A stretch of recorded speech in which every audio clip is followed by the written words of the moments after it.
mungkin minggu-minggu depan sudah kita lantik.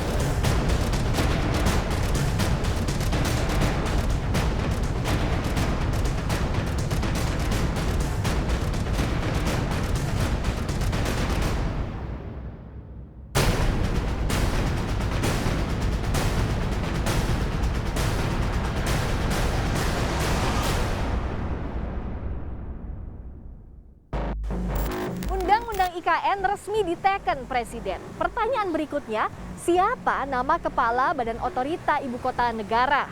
Sejumlah nama memang mencuat sejak lama, namun pro kontra baru juga turut mengemuka, yakni adanya usulan partai politik bahwa kepala otorita mungkin dijabat rangkap oleh menteri, sampai adanya prediksi kriteria berlatar belakang arsitek dan orang kepercayaan Jokowi. Jadi kira-kira siapa sosok kuat calon pemimpin Ibu Kota Negara Nusantara? Lengkapnya dalam ulasan Istana bersama saya, Priska Clarissa. Setelah Presiden Joko Widodo menandatangani Undang-Undang Nomor 3 Tahun 2022 tentang Ibu Kota Negara 15 Februari lalu, pembangunan IKN Nusantara di Kalimantan Timur pun dimulai. Nama calon kepala otorita juga segera diumumkan Presiden Jokowi. Ya, mungkin ini minggu-minggu depan sudah kita lantik. Mungkin minggu-minggu depan sudah kita lantik. Oh, non partai. Bicara soal kalangan non-parpol, ada dua nama yang beberapa waktu terakhir mengemuka. Ada Bambang Susantono yang pernah menjabat Wakil Menteri Perhubungan di Kabinet Indonesia Bersatu Jilid 2 periode 2009 hingga 2014 dan Ketua Masyarakat Transportasi Indonesia. Muncul juga nama Tumiana yang pernah menduduki kursi Direktur Utama PT Wijaya Karya Tbk (Wika), Direktur Utama PT Pembangunan Perumahan atau PP Persero Tbk, dan Komisaris PT Kereta Cepat Indonesia Cina. Bukannya mengerucut, bocoran nama soal kepala otorita justru semakin berkembang.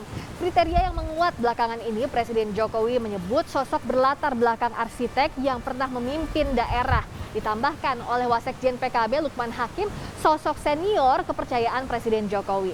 Tapi kalau kita lihat dari nama-nama yang beredar terakhir, misalnya saja 4 nama yang disebut Presiden pada Maret 2020 lalu, hanya 2 nama, yakni Basuki Cahayapurnama atau Ahok dan Abdullah Azwar Anas yang memenuhi kriteria pernah memimpin daerah.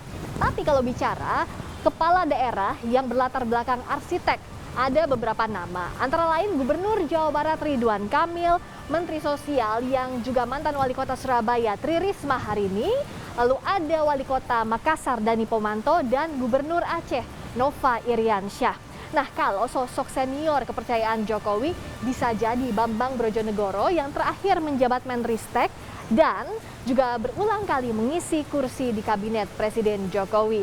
Tapi ya namanya Presiden Jokowi yang jadi ciri khas tentu saja tidak mudah ditebak. Tapi yang jelas pihak istana memastikan bahwa bursa nama masih dinamis. Masih dinamis karena banyak juga yang memberikan masukan. Presiden bisa saja mengumumkan cepat, tapi bisa juga menunggu sampai menjelang atau berbarengan dengan keluarnya Perpres Otorita IKN. Targetnya memang Maret hingga April, ujar Wandi Tuturong, tenaga ahli utama kantor staf Presiden kepada saya lewat pesan tertulis. Yang juga hangat dari bursa calon kepala otorita, Partai Persatuan Pembangunan menilai menteri bisa merangkap jabatan kepala otorita Ibu Kota Negara dengan menafsir Undang-Undang IKN. Kalau kita lihat komposisi Menteri Kabinet Jokowi, Ketua Umum P3 Suharso Monoarfa ada di posisi Menteri Perencanaan Pembangunan Nasional atau Kepala Bappenas yang lekat dengan berbagai tahap pembangunan Ibu Kota Negara. Ketentuan pasal 4 ayat 1 huruf B Undang-Undang Nomor 3 Tahun 2002 tentang IKN, di situ disebutkan bahwa Badan Otorita menyelenggarakan pemerintahan daerah khusus yang setingkat kementerian, levelnya setingkat kementerian. Ya kalau sama-sama setingkat kementerian, kenapa tidak ketuanya diambil dari menteri merangkap? Wakil ketuanya boleh orang lain di luar kementerian. Namun, fraksi PKB tegas menolak wacana itu dan menyebut kegagalan pemindahan IKN di depan mata jika menteri sekaligus mengisi jabatan Kepala Otorita Ibu Kota Negara Nusantara. Apabila ia ditunjuk sebagai kepala otorita IKN, saya bisa bayangkan rencana besar memindahkan ibu kota negara ini terancam gagal di depan mata. Seorang menteri bisa saja memang ditunjuk sebagai kepala otorita IKN dan tidak beresiko kegagalan apabila ada seorang menteri yang selama ini nganggur dan tidak punya pekerjaan. Tapi itu mustahil. Keputusan akhir pengisi kursi kepala otorita IKN berpulang pada pilihan Presiden Jokowi yang memegang hak prerogatif. Sesuai perintah Undang-Undang IKN, kepala otorita dan wakil kepala otorita IKN ditunjuk dan diangkat Presiden paling lambat 2 bulan setelah aturan tersebut diundangkan. Artinya, selambat-lambatnya pada 15 April mendatang. Jabatan Kepala Otorita Ibu Kota Negara semestinya bukan soal prestise atau bagi-bagi kursi politik semata. Tapi tugas berat sudah menanti di depan mata untuk memimpin transformasi pembangunan dan pola kerja berbagai lini di pusat pemerintahan baru negara.